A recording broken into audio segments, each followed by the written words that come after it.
a gente quer agradecer e quer agradecer a comunhão com todos, né? Eh, Durante a semana o Senhor colocou uma palavra intensa no meu coração sobre isso que nós estamos vivendo hoje aqui. Por quê? A igreja é comunhão. O fator milagre vem da comunhão. Representa na concordância, e não é somente a concordância de eu aceito, mas é a concordância de algo que eu tenho há algum tempo já falado, que representa a unidade e a unanimidade. Isso, no mundo espiritual, se traduz em aliança. E muitos de nós deixamos de viver a proporção que o Senhor tem, exatamente porque levamos a vida de uma forma, entre aspas, normal. O que é não viver de uma maneira normal o Evangelho? O que representa sair desse lugar comum? Em Romanos 12, você conhece os 3 primeiros versículos, que diz: não vos conformeis com esse século, né? Mas transformai-vos pela renovação do vosso entendimento, para que possais conhecer a boa, perfeita e agradável vontade de Deus. Com a nossa maneira de pensar, a maneira de achar, a maneira de nos entregarmos, a maneira de... nós não estamos sendo transformados. Observa na vida de Jesus que ele realizou muitos milagres, mas até aqueles que viveram milagres, eles conheceram aquilo que o Deus poderoso pode fazer, mas boa parte não foram transformados. E o maior milagre é o poder da transformação. O maior milagre é quando eu consigo cambiar a minha mente, o meu entendimento, o meu espírito, as minhas atitudes, as minhas maneiras de enxergar, de ler as coisas. O Evangelho ele pode ser resumido em 2 palavras: perdão e amor. É o suficiente.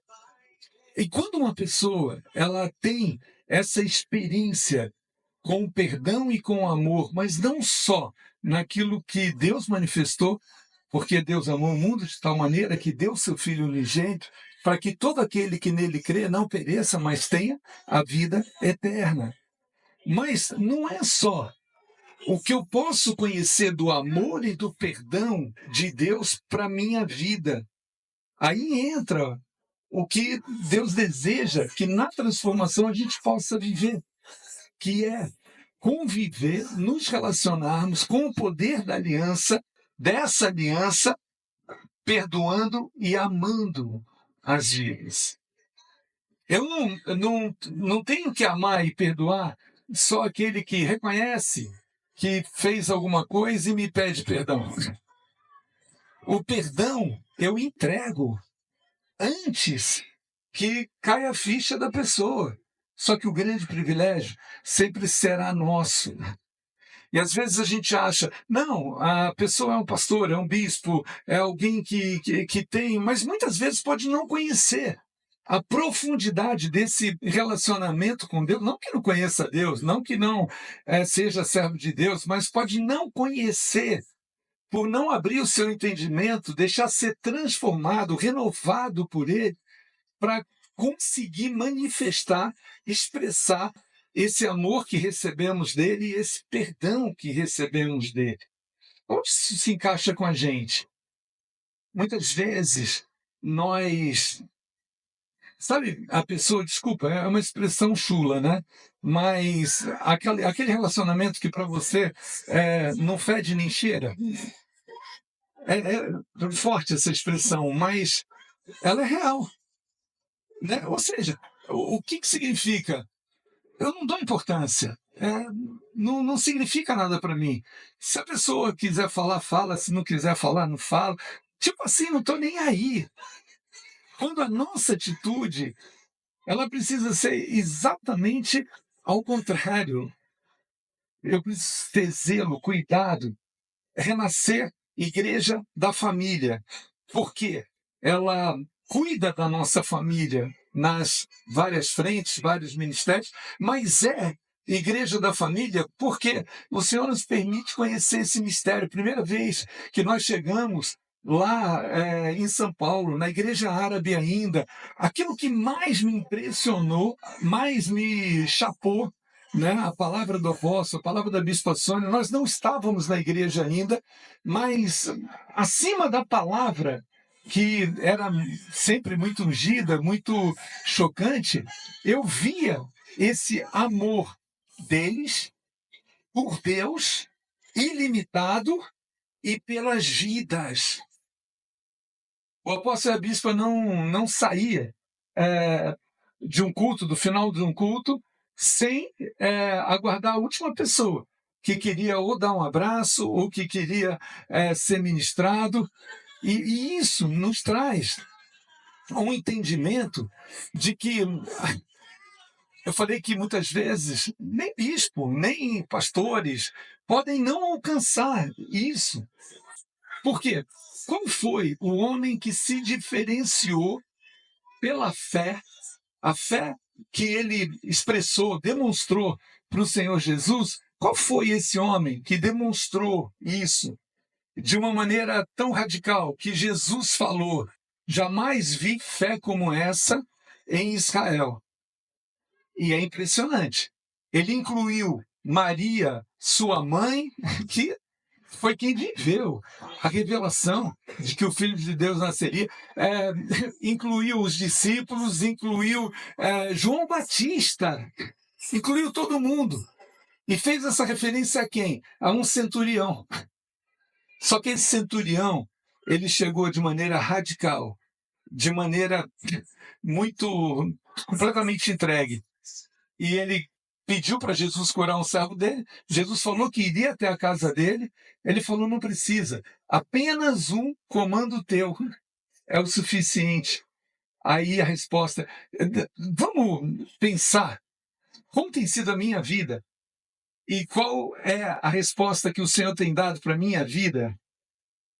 Talvez, em muitas coisas, seja o Senhor reagindo e dizendo: eu falo sempre, eu bato na porta sempre, meu espírito tenta constranger para que o meu filho viva nessa unidade, no corpo, porque é dessa maneira que nós seremos reconhecidos como discípulos pelo amor, e é dessa maneira que nós vamos exalar o perfume de Cristo. Não acabamos de falar que não fede nem cheira, nós temos que cheirar o perfume de Cristo. E isso é de uma forma muito prática. Sabe como é que a gente muitas vezes se relaciona com o Evangelho? Eu coloquei um pequeno pedaço da ministração lá de Vila Isabel no domingo, falando sobre o reino de Deus, né? Eu busco o reino de Deus porque eu preciso de tanta coisa. Eu busco o reino de Deus porque eu preciso de tantos milagres, preciso de respostas, eu busco o reino de Deus. Mas não é isso. O reino que é estabelecido qual é a minha participação nesse reino? O que o Senhor espera de mim antes do que eu espero dele? Porque o maior milagre já aconteceu. Eu encontrei uma pessoa que há muito tempo está afastada do evangelho de igreja, por acaso eu encontrei na rua essa semana. E ela me falou: é difícil, né, no meio de tudo que a gente está vivendo, acreditar até se existe céu mesmo, se existe vida eterna. Eu falei: querida, mas eu falei assim com muito gozo no coração, porque eu comecei a sentir o mover de Deus de uma forma muito especial. Eu falei para ela, querida, não precisa de ninguém convencer a você e a mim, mas é o Espírito Santo de Deus que nos mostra. E sabe como é que ele nos mostra? Nos fazendo viver nesse tempo onde nós estamos a vida eterna. Como assim, bispo? Com o gozo da vida eterna, com a alegria da vida eterna, com esse fluir de amor, com a ansiedade sendo varrida na nossa vida, com os medos sendo todos eles, né, exorcizados do ponto de vista da minha mente não está presa ou atrelada a isso. O Evangelho e aquilo que o Senhor já fez e aquilo que o Senhor espera, já que a gente está falando de reino de Deus, o que o Senhor espera é diferente do que muitas vezes a gente busca. Só que existe um equilíbrio no que eu vou falar para vocês agora. Por quê? Porque no Velho Testamento, você teve um cara que é um verdadeiro herói da fé. Eu me inspiro, eu olho, eu tenho como referência, chamado Rei Davi, não é? E o que ele fez? Ele, com pedras, ele lançou sobre o gigante uma pedra só e cortou a cabeça do gigante. No Novo Testamento, você tem um cara que não lançou pedra e derrubou o gigante, mas que foi apedrejado.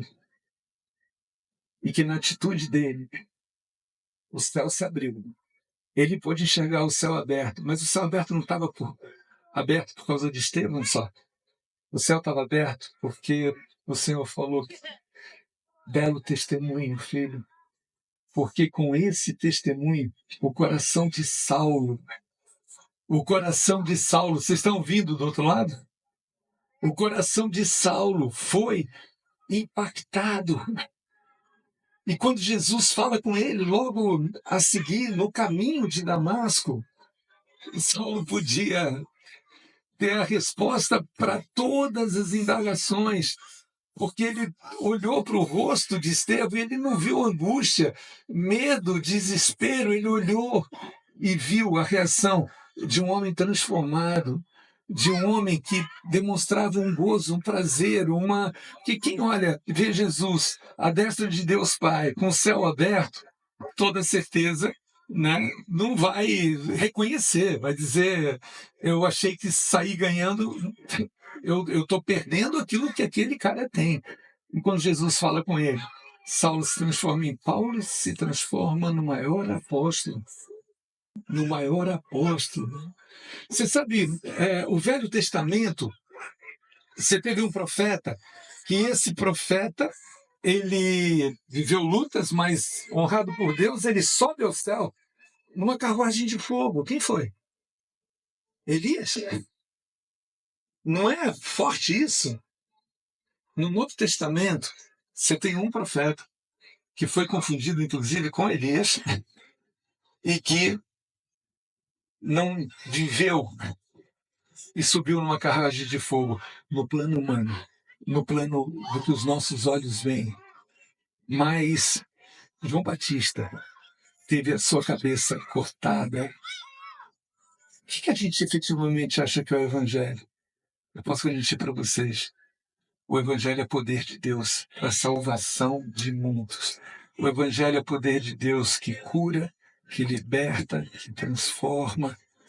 E no que tange a ser transformado, o Senhor está falando para mim e para você: vamos investir o que o Senhor já nos orientou para ter a nossa vida em prática transformada, para ter a nossa mente renovada, para fazer escolhas e opções aonde eu não vou olhar de forma, desculpa, medíocre para uma vida com Deus, achando só que eu faço um favor para Deus de ir para a igreja no domingo e olha lá, né? Porque sabe que tem tanta coisa hoje que a gente precisa fazer.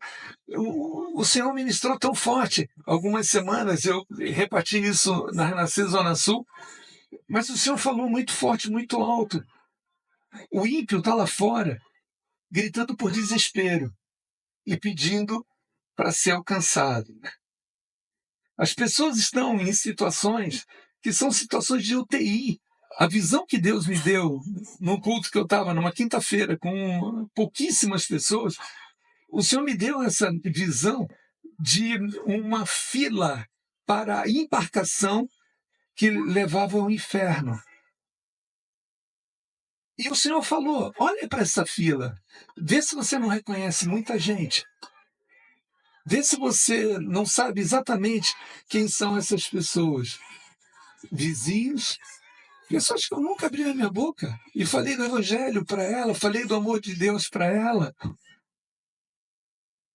Na hora que o Senhor me deu isso, o Senhor mostrou, tira essas pessoas dessa fila e coloca essas pessoas na fila da embarcação para o céu. Só que o inimigo, ele rouba muito tempo nosso, com as nossas debilidades, com as nossas frustrações, com a nossa ansiedade, com a nossa... E basta que a gente compreenda isso. Eu quero, para terminar, ler o texto para vocês, que é a continuidade de Romanos 12, que traça parâmetro para a gente. Você tem várias partes da Bíblia que dão parâmetros precisos e que nós não deveríamos nos conformar, não deveríamos nem, né? Diferente até do nosso plano de leitura, que é muito importante, que faz a gente ler a Bíblia em um ano, mas aquilo que eu não estou vivendo ainda, eu preciso ler todos os dias. Eu preciso aprender todos os dias. Eu preciso falar, Senhor, não pode ser teoria para mim o teu evangelho. Precisa ser uma experiência profunda, que transforma a minha vida, que renova a minha vida. Eu não quero só a vitória que o Senhor deu a Davi, de cortar a cabeça de um gigante, de atingi-lo com uma pedra, mas se eu tomar pedrada, eu vou entender que tem um propósito, meu Deus. Eu vou entender que essa unção dele vai me acompanhar e de que nada vai ser superior ao que ele já me deu de capacidade de suportar, de superar. Eu vou entender que não pode ser um favor eu estar na casa do Senhor, eu buscar o Senhor, eu ter saudade dos meus irmãos. Questiona isso na tua vida. Eu não estou vivendo isso, saudade dos meus irmãos, esse amor incondicional. Eu preciso, Senhor. Eu preciso praticar isso. Eu preciso viver isso em nome de Jesus. É interessante para nós orarmos e terminarmos. Romanos 12. Eu já falei os 2 primeiros versículos, mas a continuidade. Grava, traz, arquiva no teu coração, abre as gavetas que você tem que abrir e coloca. Não pense em ninguém, não pensa no teu irmão, naquele que você acha que precisaria estar ouvindo isso. Quem precisa ouvir isso aqui é Bispo Abude. Quem precisa pedir para o Senhor todos os dias, me transforma, é o Bispo Abude e cada um de nós. E o texto diz, porque pela graça que me foi dada, digo a cada um dentre vós que não pense de si mesmo além do que convém.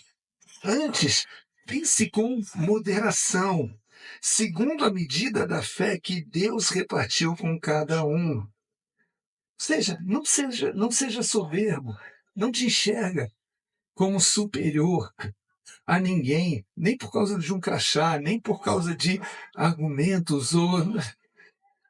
Não existe isso. Porque assim como um só corpo, temos muitos membros, mas nem todos os membros têm a mesma função. Assim também nós, conquanto muitos somos um só corpo em Cristo e membros uns dos outros, tendo, porém, diferentes dons, segundo a graça que nos foi dada. Se profecia, seja segundo a proporção da fé. Se ministério, declinemos ao ministério, ou o que ensina, esmere-se em fazê-lo. Ou o que exorta, faça com dedicação. O que contribui, com liberalidade. O que preside, com diligência. Quem exerce misericórdia, com alegria. O amor seja sem hipocrisia. Detestai o mal, apegando-vos ao bem. Amai-vos cordialmente uns aos outros, com amor fraternal, preferindo-vos em honra uns aos outros.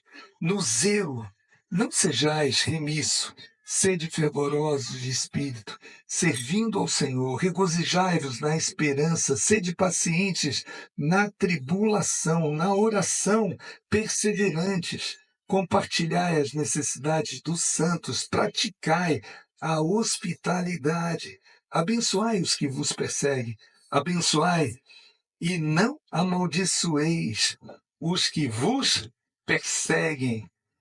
Alegrai-vos com os que se alegram e chorai com os que choram. Tende o mesmo sentimentos uns para com os outros, em lugar de seres orgulhosos. Condescendei com o que é humilde. Não seja sábio aos teus próprios olhos. Não torneis a ninguém mal por mal. Esforçai-vos por fazer o bem perante todos os homens. Se possível, quanto depender de vós, tende paz com todos os homens. Não vos vingueis a vós mesmos, amados, mas dai lugar à ira, porque está escrito: a mim me pertence a vingança. Eu que retribuirei, diz o Senhor. Pelo contrário, se o teu inimigo tiver fome, dá-lhe de comer. Se tiver sede, dá-lhe de beber, porque fazendo isso amontoarás brasas vivas sobre a tua cabeça. Põe a mão. Senhor, eu quero essas brasas vivas. Eu quero essa máscara hoje, no meu espírito, em nome de Jesus. Por fim, não te deixes vencer do mal, mas vence o mal com o bem. Amém?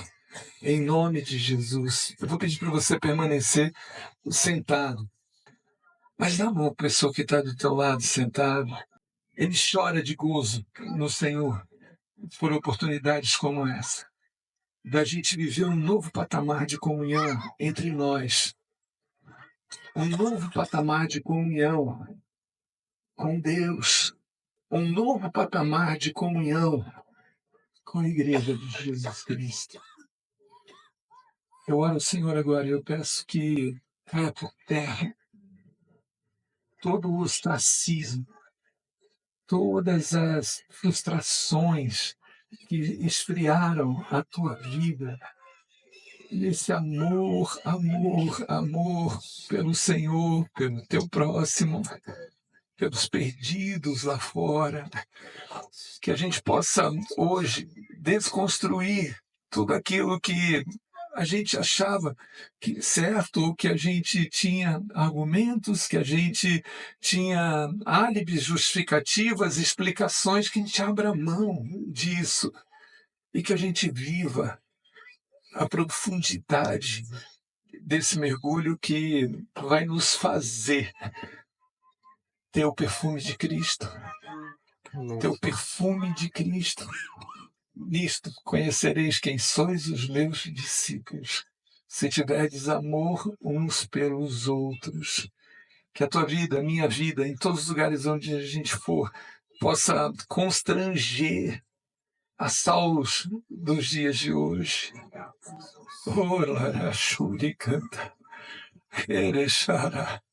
Vem, Santo Espírito de Deus, todos que estão aqui, todos que estão diante da presença de Deus nesse momento, com olhos espirituais eu consigo enxergar um grande exército do Senhor, aleluia, eu consigo enxergar anjos que o Senhor já tinha preparado, já tinha planejado, já tinha desejado, que estão espalhados em todo esse gramado, que estão, anjos do Senhor, que estão, aleluia, voando, aleluia, aqui nesse espaço, na minha frente, aonde tem esse laguinho, eu consigo enxergar, aleluia, como o Senhor está preparando o caminho, como portas estão sendo abertas para você e portas aonde você vai viver a profundidade de uma comunhão que você não conhecia antes, aquilo que você vai conhecer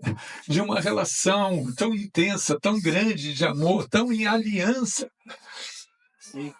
Recebe, Senhor, a nossa vida, Pai. Continue a orar em nome de Jesus.